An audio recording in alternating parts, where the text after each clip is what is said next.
গণ অভ্যুত্থানের অস্তিত্ব রক্ষায় আপোষহীনভাবে ঐক্যবদ্ধ হতে ফ্যাসিবাদ বিরোধী দলগুলোর প্রতি আহ্বান জানিয়েছেন গণ অধিকার পরিষদের সভাপতি নুরুল হক নূর। তার দাবি, গণ অভ্যুত্থানের শক্তিসমূহের মধ্যে বিভ্রান্তি ছড়িয়ে বিভাজন তৈরি করা হচ্ছে, আর এতে ফ্যাসিবাদীরা পেছন থেকে অট্টহাসি দিচ্ছেন।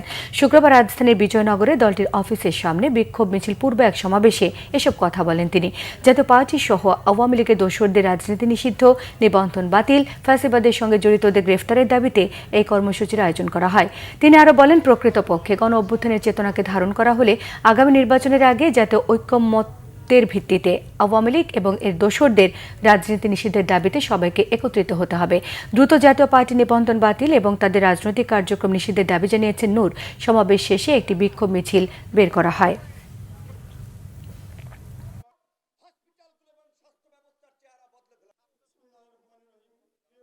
জাতীয় ঐক্যমত্য কমিশনকে অনুরোধ করব, ওই জুলাই সনদেই আপনারা অন্তর্ভুক্ত করুন, গণ অভ্যুত্থান পরবর্তী বাংলাদেশে গণহত্যাকারী রাজনৈতিক দল আওয়ামী লীগ এবং তার দোসররা রাজনীতি করতে পারবে না।